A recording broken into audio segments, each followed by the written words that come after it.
On today's show, Luka Doncic will be the best player in the NBA in 5 years. But I think I might be alone saying that. Talk about that and more in today's Locked On Mavs. I'm Luka Doncic, and this is Locked On Mavericks podcast. If you don't believe, you shouldn't be here. You are Locked On Mavs. Great, Rusty. Your daily Dallas Mavericks podcast. No one's dying. Part of the Locked On Podcast Network. Amazing. Your team every day. Still can't eat milk. And welcome. You are locked on to the Dallas Mavericks. My name is Nick Angstadt, media member and NBA channel manager of the Locked On Podcast Network. Your team every day. Thanks for being part of the show, making Locked On Mavs your first listen today. The best way you can help us grow the show is to listen every day on any podcast platform. Leave a 5-star review, like the video on YouTube, and comment anything below. Let me know, who do you think will be the best player in the NBA in 5 years? I can't imagine who you're going to say. Today's episode is brought to you by FanDuel. Now through September 22nd, all FanDuel customers can bet $5 and get a 3-week free trial of NFL Sunday Ticket from YouTube and YouTube TV. Visit FanDuel.com/LockedOn to get started. And joining me, as always, co-host, writer, host. I guess you don't write anymore. Studio 41, Mavs.com. The Weeback boy, the One More Thing King. What you got for me, Isaac Harris?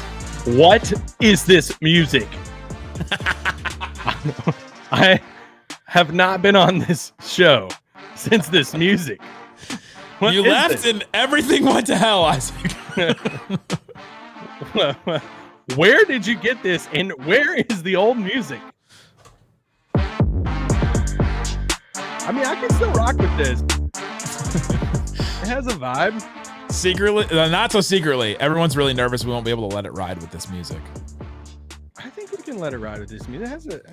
Would you rather do the One More Thing music? I'm here because I have to be. I'm not letting that ride. That's it. Yeah, you can't let that one. You can't let that one ride as much either. Today's episode. Isaac is back. He used to host the show with me for 6 years. If you didn't know that, that'd be wild if you didn't know that. But we'll talk about ESPN did a survey recently of all their talent about the future of the NBA. We'll talk about if Luka can pass Jokic as the NBA's best player, because the majority of their staff do not believe that Luka is the best player. They believe Jokic is. And so we'll talk about that. We'll also talk about why the Mavs aren't the favorites in the West this season. The MVP, Luka's not the favorite to do that either. But I want to start here, Isaac Harris. Who will be the best player in 5 years? They had a panel of ESPN's talent, ESPN's basketball experts, they call them, make predictions. I'm sure our friend McMahon is part of this. And the question is, who will be the NBA's best player in 5 years? Victor Wembanyama, 12 votes. Huge lead. SGA, 2 votes. Luka, 2 votes. Anthony Edwards, 1 vote. And Jokic, 1 vote. A hilarious 1 vote.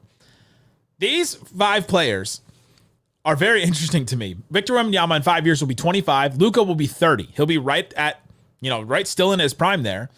Kyrie is 2 years older than that right now. And he's still like right in his prime. But Luka Doncic to me will be the best player in 5 years, because I think that Luka has something that you can't teach. You can't teach, and that is that he can just roll out of bed and go on and play at his own pace, and he will adapt to whatever is thrown at him, whatever defense is thrown at him or anything. We've seen that from the very beginning. And Victor Wembanyama could totally do that too. There's just more we have to project with Wemby than with Luka right now, because he's been who he is from the second year in the league till now. I mean, he's been this player. We'll see with Victor Wembanyama this season, but we don't know that offensive leap is going to happen the same way it did for Luka. Yeah, are these the same experts that, picked Dallas to probably lose in round 1 or round 2 or round 3 in the playoffs? So just want to point that out there. But I mean, they did get it right that it's down between 2 players. It's Wemby and Luka. I actually looked around. I was like, all right, how many? Wait, who is number 3? SGA got 2 votes and Luka got 2 votes. Oh, well, okay, whatever. I did make a list, and I was like, how many? Didn't even get that right. Yeah, they didn't even get that right. How many players would you say is even like possible for this? Because I think it's Wemby and Luka, but then I wrote down like 6 other names. I think Ant could be in the conversation. Like, I could see another leap from Ant happening in a couple years. I don't know that it'll be next year. SGA will be 31. He's a year older than Luka. I don't think I don't know if he hasn't passed Luka now. I don't think he'll pass Luka in 5 years. Maybe Luka. Maybe they're expecting Luka to take a step back. but I don't in 5 years. I mean, he'll still be. See, I think Luka has the 30. highest. I think he has the highest floor. Yeah. I think Luka's floor is the highest out of all of them. I wrote down, don't laugh at me, Paolo, as a possibility. Banchero. I wrote down Cooper Flag. That one's not bad. I mean, I get it that it's like 4 years into the league. I don't think he's gonna be on Luka's level, but I do think he's gonna be really good. Do you think Tatum has a shot? Raphael said Cooper Flag is one of the best defensive prospects he's ever looked at, which is kind of nuts. Oh, I think he's gonna be really, really good. But it's basically down between Wemby and Luka. It's hard to think about the path that Wemby's headed down and to not say a Wembanyama because of his defense and his size and all of that. Yeah. But it's also hard not to think about the injury stuff either. And so that's the part. I feel like it's a toss up. I don't want to sit here and say hey, it's a locked in. Dude, it's so stupid to say anybody else. I do think it's kind of dumb to say SGA over Luka, but I think it's clearly Luka and Wemby, and I think it's more of a toss-up instead of the voting results that was up there. Yeah, it's the unanimous 12 votes to 2 with Luka and 2 with SGA. Wow. The one for Jokic is hilarious. He'll be 34 at that point, and I don't know that Jokic is hanging on. I don't know how well his game is going to translate to still being an elite player in 5 years. I think his game's going to translate pretty good. I mean, but that's what I mean. Will it translate to him still being an elite player in 5 years? I think he'll be elite. I don't think he'll be at the top. I mean, what do you think? His vertical's going to go? Well, it's one of those things where if you lose a step, but you're already slow, it's okay, how much slower can you get before obviously you're not the best player in the NBA anymore? Hey, you remember when Trae Young was part of this conversation? Remember that discourse, that trade? They lost. Who won it, the trade, guys? Remember that with Cam Reddish? God, the fact that he's not. What's Cam Reddish up to? The Paolo one is kind of interesting. I'm glad Tatum didn't get any votes in this, to be honest. Well, I mean, Tatum's 19 now, so he's 24 when he'll still be. No, but I mean, what would Tatum be in 5 years? What, 32? 31? Isn't he 27? I don't know. He's 26 right now, so he'll be 31. He's the same age as SGA. Yeah, so I mean, he has to be at least considered. He'll still be in his prime, but he's not one of the best players now in his prime. So true. Not even top 5. Should Giannis be in this list? Giannis is gonna be 35. Yeah, Giannis will be 30 in December. Okay. I mean, it's hard to put ages on anybody nowadays because LeBron just shatters everything. I got one for you. How about LeBron? He'll be 45. Stop. Are we sure? Are we sure he won't? He won't get worse?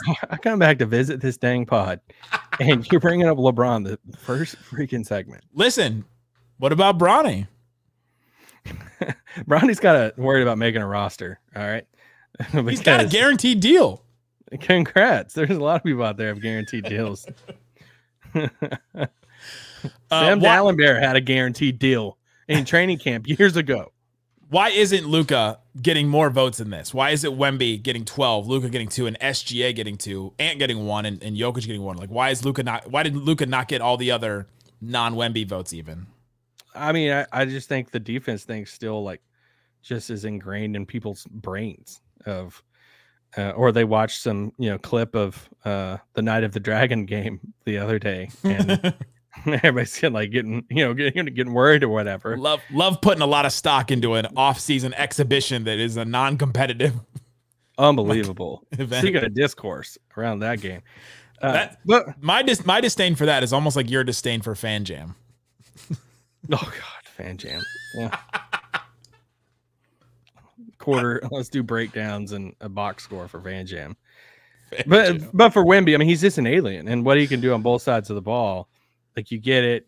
We also just watched him in the Olympics. That's the most recent. Everything's recency bias. Even though Luka was made it to the finals, we just watched Wemby in the Olympics and stuff. And I don't think we've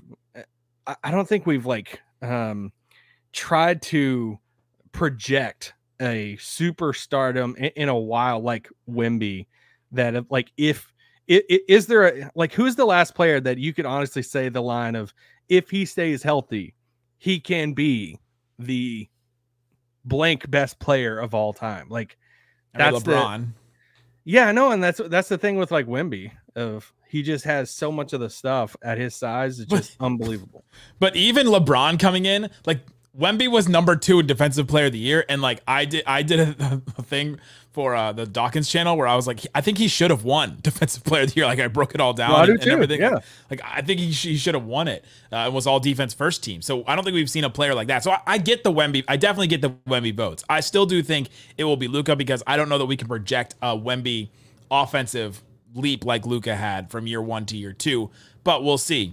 Let us know in the comment section what you think on YouTube. Also on Spotify, you can do comments on Spotify. Who will be the NBA's best player in 5 years? Coming up, why is Luka not passing Jokic right now? Because overwhelmingly, Jokic is still considered the best player in the NBA. We'll talk about all that and more with Isaac coming up. If you don't believe, you shouldn't be here. Today's episode is brought to you by FanDuel. FanDuel Sportsbook has all kinds of props and odds that you can use to get in on the action and talk about sports when they're happening or when they're not happening.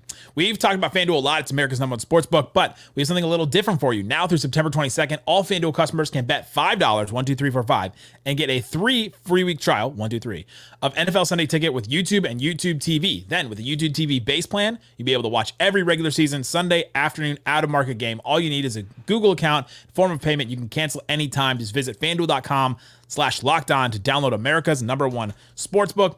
Get that, see what's available for you. They have all kinds of stuff on their site. You can check all the time. They've got WNBA. Our Wings beat the Aces the other night. I was so proud of them. That game made absolutely no sense, but shout out to them. You can go bet on all kinds of different WNBA stuff. MLB with the Rangers, saw that insane home run snag the other night. So go check out that on FanDuel.com/lockedon.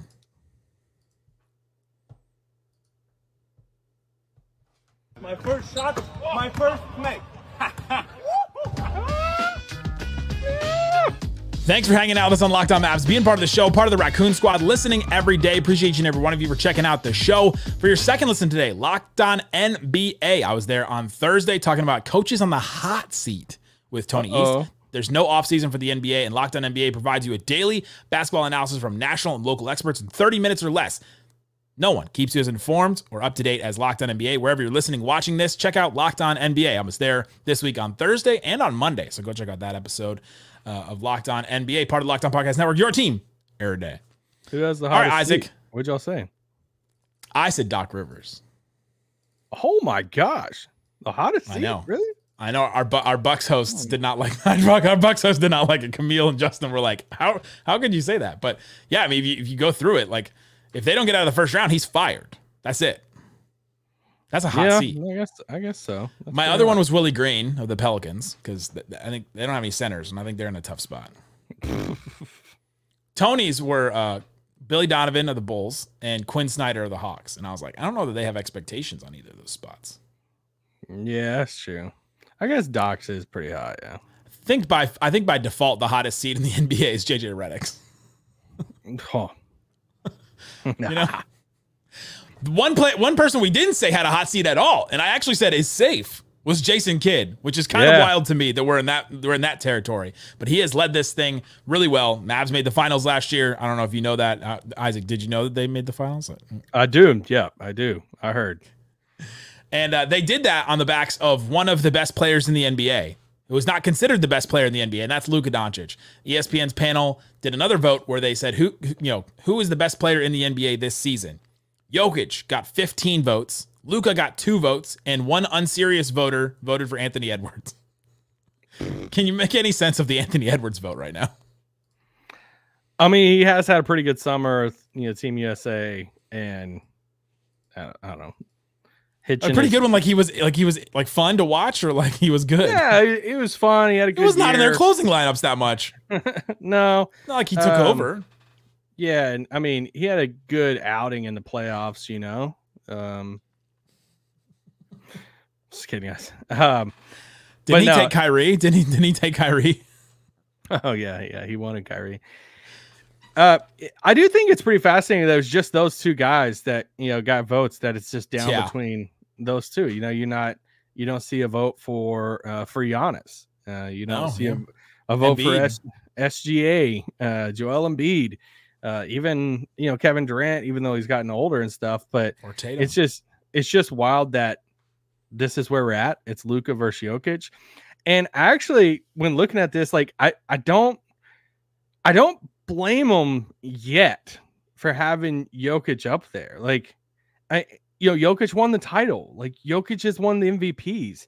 I mean, if you start breaking down the accolades of what he has over Luka, he has the biggies, right? Like he just has that. He has 2 MVPs now. He has an NBA title. So, I mean, you could sit here and break down some of, a lot of people wanted to dissect some of these on-off numbers and offensive numbers stuff with Luka last year and all that, whatever.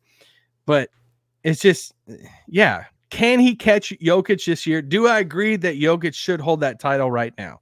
I do. I do think he should hold the title now. Do I think Luka can pass him this year and take over that mantle? And we're walking out of next year saying Luka Doncic is the best player in the world. I think that is a very, very likely possibility. We talked about this with Slightly the other day about how Luka didn't even really get a lot of credit for making the finals this past year. That no one's saying, oh man, he just made the finals, so he's definitely the second best player or definitely the best player in the NBA. It's almost like he's getting more of the blame for them for the finals not being close than he is credit for getting there. It's almost like LeBron versus Jordan, that whole debate where LeBron, the finals that he made and lost are held against him almost. You mentioned the on-off splits. I did go into them because this is the one thing that gets brought up. It's the kitchen sink. It's the the dumb advanced stats that we go back and forth about. But nerd. Jokic, when Jokic was on the floor last year in the regular season, the Denver Nuggets were 23.7 points per 100 possessions better. So that's 19 points per 100 possessions better on offense, and about 5 points per 100 possessions better on defense. They were insane. It's the highest of any star that I looked at. The next highest was actually Brunson at 14.7, which is actually kind of wild, but still is like 9 points off. Absolutely insane. Luka's was 12. He was plus 12. So when he was on the court, the team was still 12 points per 100 possessions better. It's not like the team was worse, like Tatum, who had a -2 on-off split. Like the team was technically worse when Tatum was on the court last year, which also shows that this stat is not like a be-all, end-all. That stat, though, if we're going to use that and look at that stat as a what's the difference between Luka and Jokic, it's going to get worse this season. Because the Nuggets got less deep and the Mavericks got more deep. And I think this stat is going to get worse for Luka and worse for Jokic in the Mavs sense at this season. Or better for Luka. You mean, right? I mean, worse in the sense that like they're farther apart. Oh yeah. So hopefully that stat's brought up again this year, if that's the case. I think it's weird. I don't feel like people are holding the finals loss against Luka that much because Boston was such a historic team. I think people are viewing it more of like a fluke than it is like blaming. Yeah, you don't even get credit. And that's the thing. I'm about to sound off on something in this third segment. Are you gonna fiery Isaac? Yeah, I've actually been pretty frustrated about it. But I just think too many people are just like forgetting Dallas made the finals, and it's like flukish that they made it there. Instead of like, hey, Luka sucks because he lost to the Celtics, when I think a lot of people will view the Celtics team as just like insanely built team. But I think Luka has a shot to surpass Loki and Jokic together. You must be very desperate to come to me for help. Jokic this season. And I mean, a lot of it is going to have to deal with two things for Luka. Can he win MVP? Can he win an NBA title? He needs one of those this year to pass Jokic. Yeah, because Jokic has both of them on him. He's got 3 MVPs and he has one NBA title with the finals. Like if he wins MVP and makes it to the NBA finals again and loses, or maybe even the conference finals, I think he could have a really good case. And Denver doesn't make it there, obviously. Yeah. He has a good case of being the best player in the world, or vice versa. How about this? He beats him one-on-one. Like a one-on-one in Serbia, like right now? It's just Luka on one horse and Jokic on another horse, and then they joust in the middle. No. Put your horse down. The Mavs and Nuggets meet in the Western Conference Finals, and the Mavs beat the Nuggets in the Western Conference Finals. That's to me where I think the narrative, because you have to, like, that'd be a lot of fun, man. It feels like right now you have to be faced, like the two narratives have to face off. right? You have to see them against each other, or else it'll just be spinning your wheels over and over again where you go, okay, well, but what if, but this. It's almost like the Embiid and Jokic thing. We had to see them play like 6 or 7 times over and over again before we actually made the final conclusion with it. And so I think if we saw them play each other and Luka and the Mavericks won against Jokic, I think that's what would take him over the top this year. An MVP would absolutely help. A finals win would absolutely help, especially if they won the finals over the Celtics this year, right? And got their revenge and did all that and beat a better team than the Nuggets faced and all that. Yeah, well, there'd be no doubt then. Yeah. No doubt. Be Gwen Stefani, no doubt. Take an ad break. Come on. I'm ready to fire off. Coming up, who's going to be the MVP this season? Luka is not even the leading vote getter. Neither was Jokic. And why aren't the Mavs favorite in the West? We'll talk about all that and more coming up. You don't believe you shouldn't be here. Shut it down! Let's go home! All right, Isaac Harris. It feels good to say that, and you're actually there. Not just to I'm myself. Here. I'm right alone. here. I need some milk. That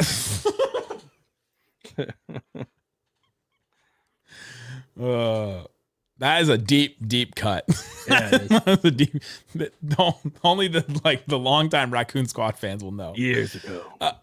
Who will be the 2024-25 NBA MVP? The voting came out like this. SGA, 7 votes. Luka, 5 votes. Anthony Edwards, 2 votes. Jokic, 2 votes. Tatum, 2 votes. There is no way Tatum is going to be the MVP. Those 2 votes are wasted. There's just no shot to me. Yeah, it's wasted. This was not on my list, by the way, this category. So I'm not hot take. It was one. It was part of the can Luka pass Jokic, and I just threw it in there. And yeah, okay. Yeah, I mean, obviously, I think Luka's going to be my MVP pick pretty much every season from this point on. So he's got to win one of them. Yeah, I mean, at some point, he's going to start winning some of these. And yeah, I mean, why? Okay, answer this. Why could SGA win the award over Tatum? Why does SGA have a shot and not Tatum? Because I think they both equally have like insane teams. I think SGA is a better player than Tatum is. Okay, yeah, okay, yes, I give you that. I'm just saying, I think both of the rosters are, really, really stacked. But we've just seen Tatum's roster be up there and be one of the tops in the East, except for one season, like every year of his career. So it hasn't been him necessarily, even though he's been part of it. Yeah, I mean, right? He didn't win Eastern Conference Finals MVP or Finals MVP. The coach of the Dallas Mavericks said he is not the best player on his own team. Listen, Nick, and doubled down on it. I'm just tired of him being marginalized on Team USA. You know what I'm tired. You know what I'm tired of? People talking about Tatum, right? He won the championship. He was on the cover of NBA 2K. What else does he have to do to get some respect? He's out there for Jordan. No, he actually said that recently in the Yahoo article where he was like, I'm tired of turning on the TV, people talking about me. Like, dude, you just really won the final. You won the finals and you won on TV USA. That's what he wants. I thought he wants right. people talking about him. Like you can't duck that. Like people are going to talk. You want to be good and you want to have notoriety? Okay, we're going to talk about you all the freaking time. Yeah. Why aren't the Mavs the favorites in the West though? Because oh my gosh, this is stupid. SGA's Thunders are the favorites in the West. And I kind of get it as far as like a regular season vote. No, I don't. No, no. Okay.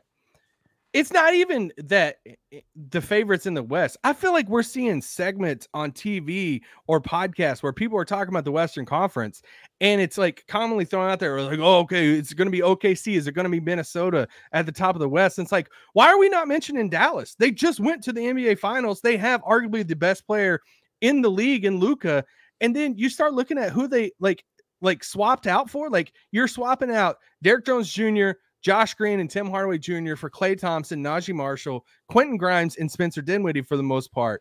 And it's like, all right, so you're doing this. Are you saying that Dallas doesn't have a shot or they didn't get better because they got rid of Derrick Jones Jr.? And it's like, I love Derrick Jones Jr., but you can't tell me that like Klay Thompson, Naji Marshall, Quentin Grimes, like these guys don't equal a Derrick Jones Jr. Tim Hardaway wasn't even playing in playoffs. All right. So that's just like a net negative. He had it 17 points in game 2 of the Thunder series, and they may not win that series without him. Okay, that's great. Thank you, Tim.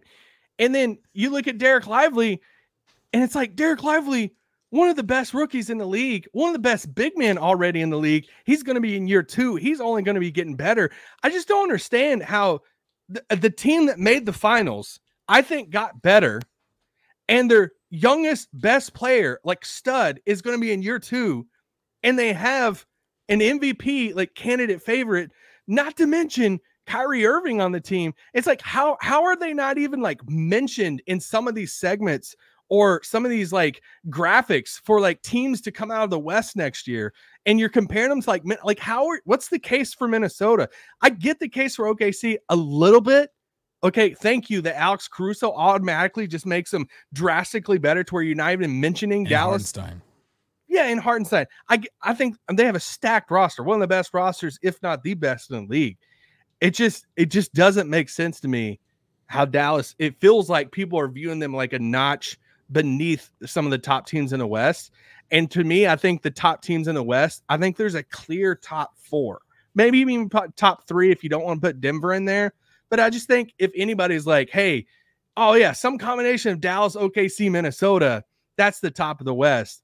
If Dallas is a notch below that on your list, I don't want to read your list. The list doesn't count. I think they're looking at the Dallas Mavericks in the scope of the majority of last season instead of what they actually are and what they became at the end of last season. Because at the end of last season, they finally came together. They got PJ and Gafford. They, moved on. They moved forward and they figured out who they are. They got everybody back. And then they went on this tear where they were the second best team in the NBA for the last 2 months.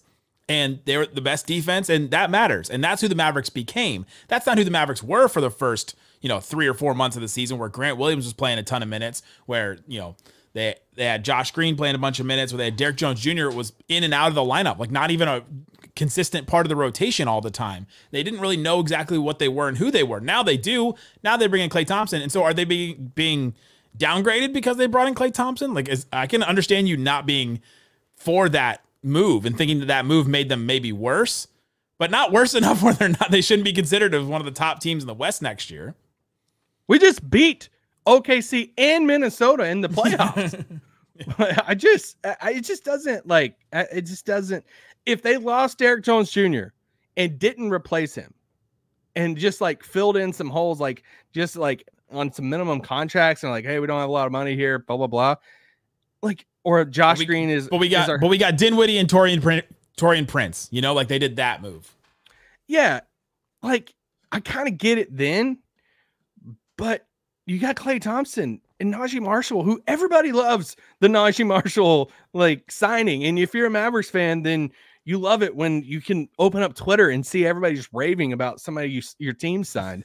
And it's Naji Marshall and Quentin Grimes. Like the fact that you traded Tim and you still got a piece in Quentin Grimes, that will he be better than Josh this year? Yes. So that's the part I just don't understand it, man. Like you finally got a season of Kyrie and Luka playing together and you see how well that they complement each other. And for some reason you look at this team and you're like, well, I don't know, man. Like I can't wait to hear some NBA previews. All right. On some podcasts of national people who try to convince people that Dallas took a step back or they got passed up by other teams. I'm like, man, y'all are about to, it's going to be a rude awakening, because I think they're going to have a good record this year. I think they're going to have one of the best offenses in the league, and they're going to have home court advantage in the playoffs. The Thunder had like insane health last year. Insane health, where you look at some of their most used lineups and like SGA, the most used lineup with SGA played like 782 minutes. The most used 5-man lineup with Luka last year played 122 minutes. Some of that is because of trade, obviously, but like just the health that they dealt with the Thunder last year, where those 5 guys were together as much as humanly possible almost. And they may not have that same kind of health this year. It was an insane year for them. Yeah. And Dallas, now the target is on their back too, also, right? Remember the thing from when the Mavs made the Western Conference Finals? Oh, now we got this target on our back. Now we're gonna have to deal with that. Thunder, same thing this year. I was gonna say, I feel like the Thunder have more of a target than Dallas did, and Dallas went to the finals. Yeah, right. I just feel like people are acting like Dallas got eliminated in the first round last year. And that's how they're kind of getting approached going into this upcoming season. And I just don't get that. I don't get it either. I don't get it either. Let us know what you don't get in the comment section below on YouTube and on Spotify. Let us know who you think will be the best player in 5 years. Let us know why the Mavs aren't being considered the favorites in the West, all that kind of stuff. We'll be back on Monday. Yes, we will have a show on Monday. I'll make sure of it. We'll talk about all kinds of stuff with the Dallas Mavericks. Thanks to Isaac Harris for joining the show. Appreciate him for stopping in. Guys, thanks for listening to Locked On Mavs. Peace out. Peace out. Boom.